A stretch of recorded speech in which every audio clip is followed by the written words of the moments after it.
Bon, re-salut les Aminches.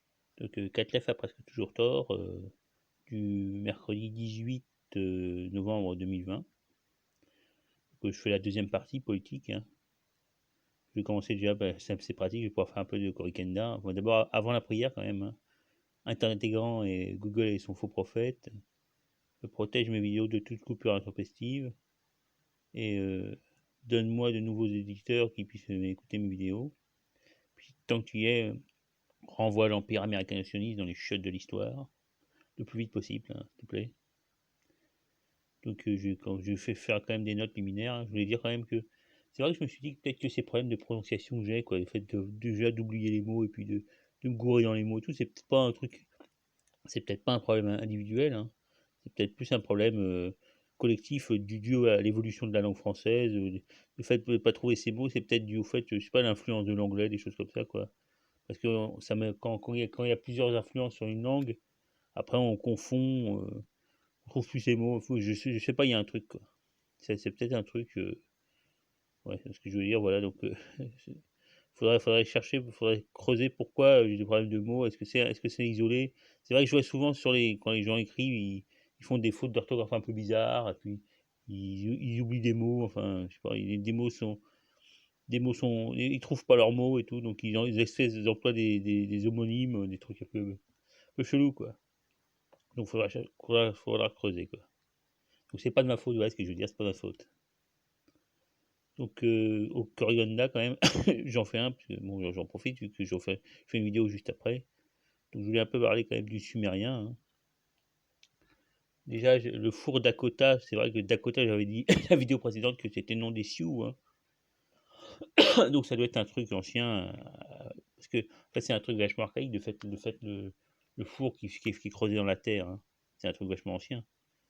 Donc c'est vrai qu'après, on fait cuire des trucs dans la terre, du coup c'est là qu'on fait des céramiques, des trucs comme ça, les mecs en brouillant la terre et tout, ça crée des céramiques et tout, donc ça permet des avancées techniques aussi, hein.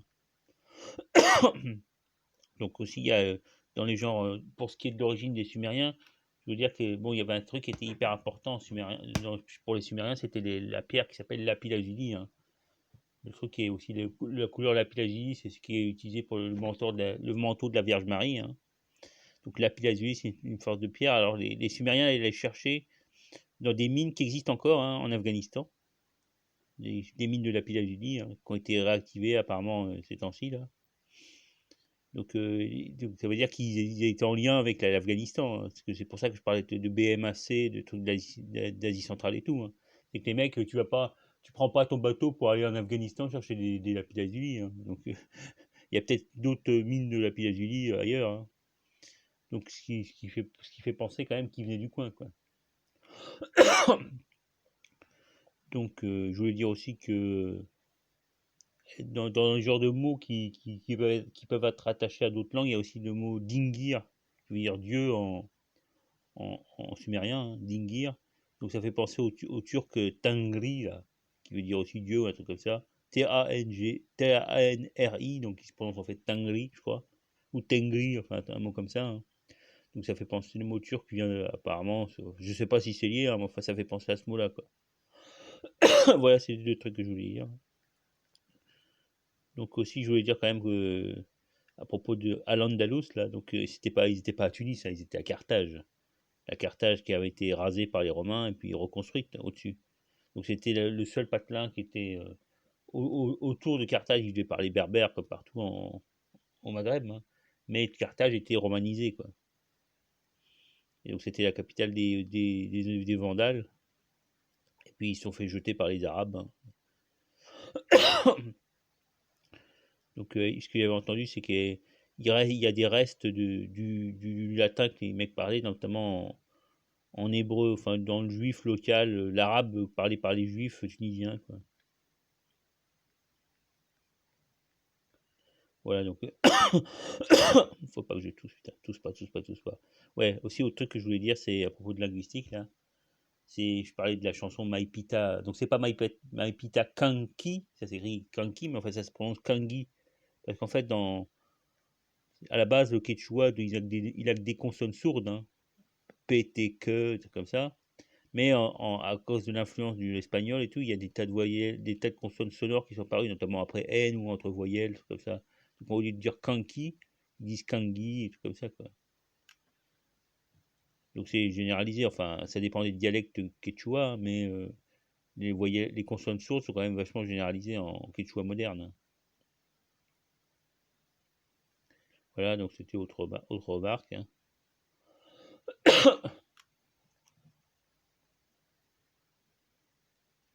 Donc ben d'ailleurs, on a l'exemple du mot condor, hein. Kunturi en vieux quechua, donc c'est condor maintenant, ça se prononce à peu près condor, là.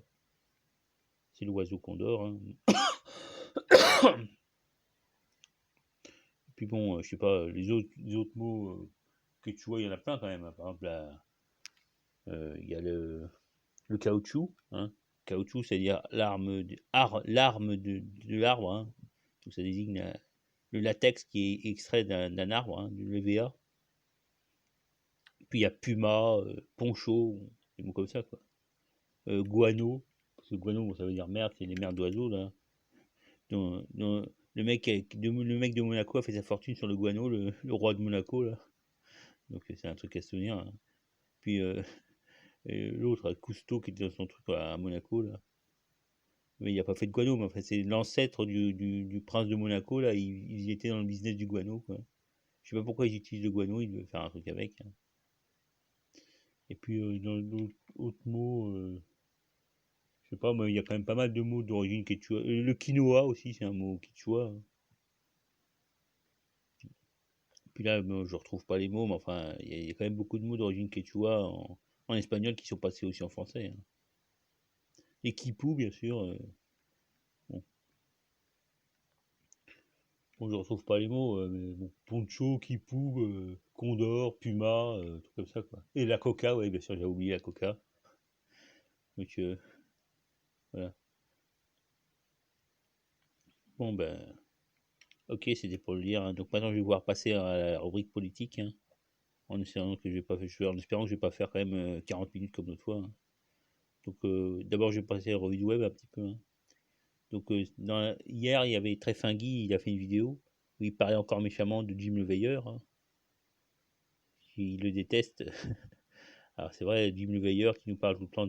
Enfin, il appelle maintenant la France, l'Occident, la Satanie, hein, mais pas la Luciférie, hein, parce que Satan est méchant, mais Lucifer est super gentil, hein. Donc, c'est vrai que quand Jim le Veilleur parle de Satan et oppose Satan au Lucifer, franchement, c'est chelou, hein. On se dit que que Tréfingui dit des trucs, il dit un peu la vérité, hein. Donc il parlait Tréfingui parlait de Jim qui s'était engueulé avec un mec. Il disait un Libanais, donc je pensais qu'il parlait de Ali, là, le mec qui est venu un petit peu sur la chaîne, là, qui est libanais, hein. Donc il s'engueulait à propos du Gincoin et tout. Enfin, je sais pas, j'ai pensé que c'était Ali, là. Déjà, je me demandais si Ali c'était Tréfingui lui-même qui se déguisait, parce qu'on voit pas la gueule d'Ali dans ses vidéos, quoi. Puis il change sa voix, donc je sais pas, à mon avis, je m'en fous de toute façon. Autre truc que je voulais dire à propos vu que Tréfingui crèche au Brésil, hein, je pensais à cette espèce de pédale de Bolsonaro là, qui aime pas il n'aime pas les PD, hein. Mais par contre, on m'a dit que les PD, c'est les LGBTQBC au pays des PD, hein, comme je dis. Pourtant, Trump m'a dit que Bolsonaro il suçait bien, quoi, hein. Bon. Alors c'est vrai qu'on peut pas dire, on peut pas traduire le mot suceur en suceur de Yankee en anglais, vu que soccer ça veut dire débile, hein. C'est bizarre. Il y a qu'en anglais, la seule langue du monde où suceur ça se traduit, ça peut pas se traduire. Alors peut-être qu'ils disent dick sucker ou un truc comme ça, mais enfin on peut pas traduire Yankee sucker en anglais, quoi. Bref. Bolsonaro, la suceuse de Yankee là. Autre truc, donc j'ai regardé, alors du coup, je sais pas, j'avais un peu de temps, j'ai regardé un petit peu le journal un peu qui dure de plomb, là, le journal du complotisme de Jim Le Veilleur, là. Alors, c'est les conneries qu'il peut dire, quoi. Putain, il balance des trucs, il lit juste des articles qu'il a pas lus, hein. Enfin, il évoque juste des articles, il les a même pas lus. Par exemple, il parlait de l'article que j'avais vu sur la cause du peuple, là, sur les guillotines hydrauliques au Canada, quoi. Donc il avait même pas lu l'article, et puis après il disait ouais c'est terrible et tout. Alors que c'est juste le mot guillotine qu'il avait. Alors que c'est un truc hydraulique pour niquer pour les pipelines ou je sais pas quoi. Donc ça n'a rien à voir, je crois que c'est lié à la Chine ou je sais pas quoi. J'ai pas lu l'article non plus, mais j'ai lu juste le début de ce que disait, qui était écrit sur Causeur. Ça m'a suffi pour voir que c'était pas un truc de guillotine. Donc voilà, soit dit en passant, le docteur Guillotin, là, le révolutionnaire, en fait, il était contre la guillotine, hein. C'est les révolutionnaires qui sont foutus de sa gueule en l'appelant la guillotine, hein, alors que lui-même était contre. Pas très gentil, hein. Bah, pas plus gentil que de guillotiner toutes les gonzesses et les mecs et les petits marquis là qui se sont fait guillotiner à la Révolution française, hein.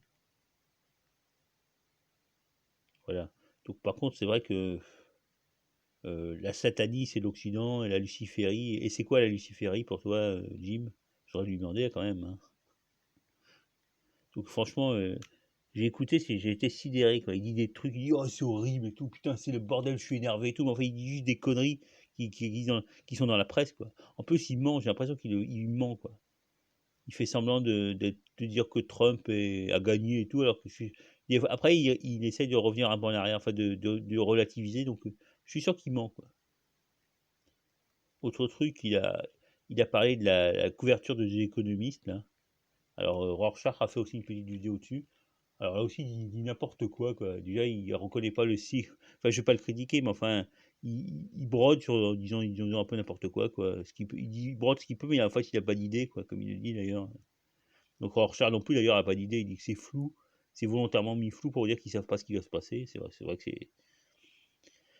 Alors bon, parce qu'il montre comme une espèce un truc de bandit manchot, là, les trucs qui tournent sur le bandit manchot, là, avec des signes. Donc bon. Bah, sans doute qu'ils savent pas ce qui va se passer parce que c'est le hasard. Parce qu'en général, dans le The Economist, ils expliquent pourquoi ils mettent des images, quoi. Donc, donc écoutez la petite vidéo de Rorschach, hein, qui dit des trucs bizarres. Rorschach, il dit il est pas venu pendant des jours parce que j'avais dit l'autre jour là, que depuis le 6 novembre, il n'avait pas fait de vidéo. Il a dit soi-disant parce que sa chaîne Vimeo a été censurée, je sais pas quoi, supprimée. Bon, c'est un peu chelou, quoi. À mon avis, d'ailleurs, il parle plus de Trump, donc il a dû changer d'avis sur Trump, se rendre compte qu'il y avait des trucs à dire, qu'il y avait des trucs chelous sur Trump, hein. Donc, bah voilà, donc c'est ce que je voulais dire. Alors après, je vais parler maintenant politique, hein. Alors là, j'utilise Telegram, hein. Donc du coup, je vois bien les infos, hein. Donc déjà, il y a une espèce au volcan Stromboli là en Italie. Donc il y a une espèce d'image filmée, quoi, d'une espèce de nuée ardente, comme on dit, ce qui s'est passé pour le pays, hein. Une grosse nuage de fumée hyper brûlante qui ravage la ville. Donc là, on voit une espèce de nuée ardente. Alors je sais pas si c'est une nuée ardente proprement dit, mais enfin, ça y ressemble, hein. Ok, donc aussi, je voulais dire que bon, au Pérou, ils ont nommé un président par intérim, hein, un mec Sagasti, il s'appelle. Donc un mec de 76 piges, hein. Donc c'est sans doute un compromis pour calmer les gens, hein. Papy Sagasti pour calmer tout le monde. Alors, autre truc que j'ai vu sur RT, donc ils parlaient de la sécurité globale, ils en parlent pas mal. D'ailleurs, il y a un truc interdit d'interdire là, sur la sécurité globale, hein.